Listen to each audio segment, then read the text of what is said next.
Hey everybody, welcome back. We're back with There's a Boy in the Girl's Bathroom, and we're going to go on to chapter 29. Bradley was too excited to sleep. Mrs. Ebel will be so surprised, he thought. She'll tell the whole class only one person got 100%. Bradley! But there were so many things that could still go wrong. What if I lose it on the way to school, he worried. What if Jeff and his friends steal it? Twice during the night, he got out of bed and made sure it was still safely folded in his arithmetic book. What if I did the wrong page? He was no longer sure whether Mrs. Ebel had said page 43 or page 62. He tried to remember exactly what she said to him. He sat up in horror. She never said it was arithmetic homework. Mrs. Ebel had just said a page number. She never said what book. She could have meant history or language or any of his other books. He laid back down and trembled. Tears wet his pillow. He got out of bed early in the morning, checked to see if his homework was still there, and then quickly got ready and left for school without eating breakfast. On the way to school, he stopped to make sure he still had his homework. As he opened his book, the paper fell onto the sidewalk, right next to a puddle of water. He stared down at it, horrified by what he had almost done. Then he quickly picked it up, placed it back in his book. He held the book tightly shut the rest of the way to school. He was one of the first ones there. He had to wait for the doors to open. He kept on the lookout for Jeff and his gang. He stood with his back to the school wall so they couldn't sneak up behind him. He saw Andy. He thought Andy had seen him too, but if he had, he didn't do anything about it. When the doors opened, he was the first one in Mrs. Ebel's class. He sat at his desk, last seat, last row, and waited. As the other kids came in, he saw them put sheets of paper on Mrs. Ebel's desk. He wondered if that was their homework. He now had a new worry. He didn't know how he was supposed to turn in his homework. Jeff entered, placed a piece of paper on the pile on top of Mrs. Ebel's desk, and then came toward the back of the room. It must be his homework, thought Bradley. What else could it be? Sean, he said aloud. The girl who sat in front of Jeff turned around. Are you supposed to put your homework on Mrs. Ebel's desk? Don't tell me what to do, Bradley, Sean snapped. You worry about your homework and I'll worry about mine, okay? She turned back around. It was almost time for school to start. What if I have to put it on her desk before the bell rings or it doesn't count? He fumbled through his book for his homework. He stood up and then headed for Mrs. Ebel's desk. He became more nervous with each step he took. His mouth was dry and he had trouble breathing. He could hardly see where he was going. He felt like he was going to faint. Mrs. Ebel's desk seemed so far away, and it was like he was looking at it through the wrong end of a telescope. His heart pounded, and his homework rattled in his hand. Somehow he made it to her desk and tried to focus on the sheets of paper the other kids had put there. It looked like arithmetic homework. Page 43. But instead of feeling better, he felt worse, like he was going to explode. Do you want something, Bradley? Asked Mrs. Ebel. He looked at his homework shaking in his hand. Then he tore it in half and dropped it in the waste paper basket next to Mrs. Ebel's desk. He instantly felt better. His head cleared and his breathing returned to normal. His heart stopped pounding. He walked back to his desk, took a deep breath and exhaled, and sat down. He folded his arms on the desktop and lay his head down sideways across them. He felt sad, but relieved as he gazed at the gold stars. Chapter 30. He remained in his seat after everyone else had gone out to recess. He walked to Mrs. Ebel's desk. She was sorting papers.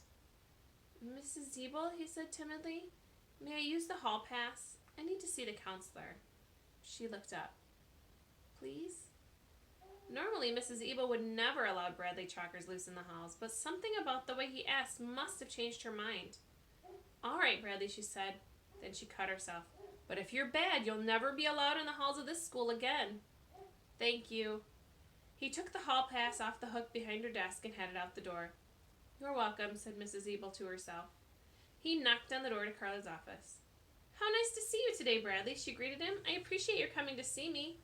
He shook her hand, and then they sat around the round table. She was wearing the shirt with the squiggles on it. It was the one she wore the first time he'd seen her. He liked it, but not as much as the one with the mice. I did my homework last night, he said.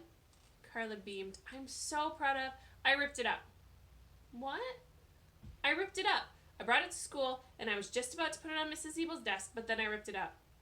Why did? Carla started to ask. Why did I rip it up? He asked her first. I don't know. Why did you? He shrugged. She shrugged. And they both giggled. I was afraid you'd be mad, Bradley said when he stopped giggling. Carla shook her head. You did your homework. That's the important thing. I'm very proud of you, Bradley Chalkers.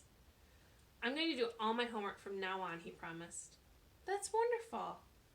What if I keep ripping it up, he asked. Why would you want to do that? I don't know. I didn't think I wanted to rip it up today. The main thing is you did it, and you learned something by doing it, didn't you? What of means, Bradley said. What of means? Carla repeated. Times, said Bradley.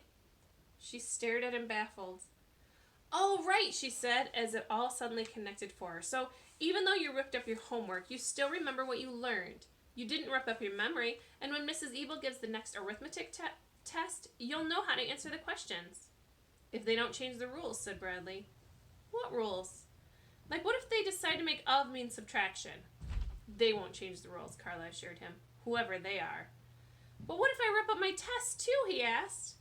Carla looked at him as if he was being silly.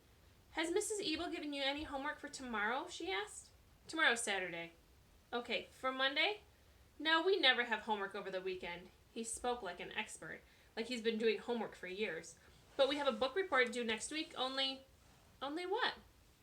I don't have a book, and Mrs. Wilcott won't let me check one out from the library. Well, let's see, said Carla. Do you think you might know of somebody else who might let you borrow a book? Think hard now. Bradley looked around at all the books in her office. May I please borrow one of yours, he asked. Please? I won't scribble in it.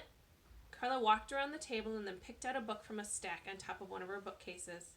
It's my favorite, she said as she gave it to Bradley. He read the title and laughed. My Parents Didn't Steal an Elephant by Uriah C. Lasso. He opened to page 1 and read the first sentence. I hate tomato juice. He thought that was a funny sentence to start a book. He continued reading. Every morning Aunt Ruth gives me a glass of tomato juice, and every morning I tell her I hate it.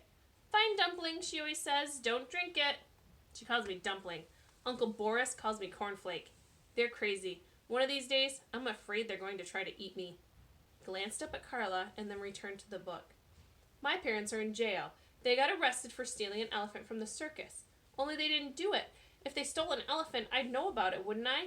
I mean, if your parents stole an elephant, don't you think you'd know about it? I think the elephant just ran away. Her master was always mean to her. He whipped her and made her do stupid tricks.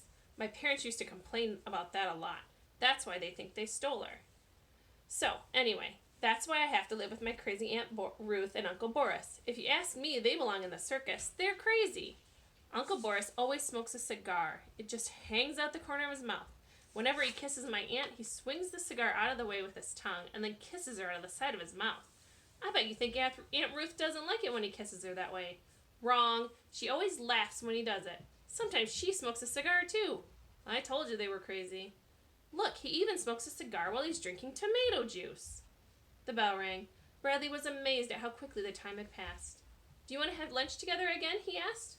I'm sorry, I'm having lunch with the president of the school board, said Carla. I'd much rather eat lunch with you. He didn't mind too much. At least he had her book to read. They shook hands, and he walked back to class. He placed the hall pass back on the hook and returned to and took his seat. He knew he'd write a good book report because he had such a good book to read.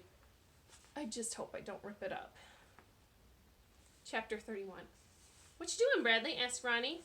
He's reading, Bartholomew replied nastily. He says he doesn't want to be disturbed. He thinks he's too good for us now that he does his homework. Oh, be quiet and let him read if that's what he wants to do, said Ronnie. Thanks, Ronnie, said Bradley. I knew you'd understand. I knew you'd understand, mimicked Bartholomew. Ronnie understood. She knew about Carla. Bradley returned to his book. Uncle Boris and Aunt Ruth are married. I bet you thought you already knew that, except you're not as smart as you think you are. They were my uncle and aunt even before they got married. Uncle Boris is my mother's brother, and Aunt Ruth is my father's sister. They didn't even know each other until my parents got arrested for stealing the elephant. Then they both came here to take care of me. Ha! They fell in love and got married a week later. It was sickening. You're lucky you weren't here. I've been cheated out of an aunt and an uncle. If they had each married somebody else, then I'd have 2 aunts and 2 uncles. Now I only have 1 aunt and 1 uncle. I wonder what happened to the aunt and uncle I don't have. I wonder if they married each other, too. Bradley looked up. He tried to make sense out of that last paragraph. It made him think. A lot of parts of this book had made him think. That was one of the things he liked about it. It made him think about his father, too, and why the man who shot him wasn't in jail. There was a knock on the door. His mother entered, holding a piece of paper. "Oh, you're reading," she said. "That's good." "It's a good book," he replied. "I just got this letter from the Concerned Parents Organization," she said. "There's going to be some sort of meeting about Miss Davis, your counselor." Bradley's heart fluttered. "It says if I have any complaints, I should come to the meeting." She shrugged her shoulders. "I don't think I have any complaints. She seems to be helping you. Do you have any complaints?" "Oh, no, he doesn't have any complaints," Claudia laughed, coming in behind her mother. "He's in love with her. I heard him say it to his animals." "What?" Bradley exclaimed in a very high voice. Claudia snickered. "Look, Mom, he's blushing. That proves he loves her." Bradley wished he could crawl under his bed and hide. "It doesn't prove anything," said Mrs. Chalkers. "Quit teasing your brother." "Where'd you get the book, Bradley?" Claudia asked like she already knew the answer. His heart was beating very fast. "Carla gave it to me." "Carla gave it to him," Claudia repeated. "Well, I don't care where he got the book," said Mrs. Chalkers. "I'm just glad to see he's reading it." "The only reason he's reading it is because he's in love with his teacher," said Claudia. "She's not my teacher. She's my counselor," said Bradley. Claudia roared with laughter. His mother laughed too, but quickly covered her mouth. "I didn't say I was in love with her," Bradley insisted. "We were just talking about my counselor, not my teacher, that's all." "Are you going to let her marry him, Mother?" said Claudia.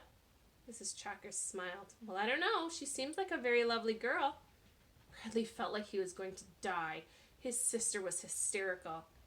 "So you don't have any complaints about Miss Davis?" his mother asked seriously, getting back to the letter. "She's okay," he said without any emotion. Claudia snickered. "Well then, I won't go to the meeting," said his mother. "Come on, let's leave your brother alone." "The Concerned Parents Organization never likes anything," said Claudia. "They're always causing trouble at my school, too. They want to turn kids into robots." Bradley watched his sister and mother walk out of the room and shut the door behind them. He laid down on his bed. His face was on fire. "So I love her. What's wrong with that?" "Nothing," said Ronnie. "They just don't understand about love." The door opened again. Claudia stuck her face inside and said, "If the Concerned Parents Organization ever found out that Carla kissed you on the cheek, she'd be fired for sure." That's where we'll stop today. Thanks so much. See you next time.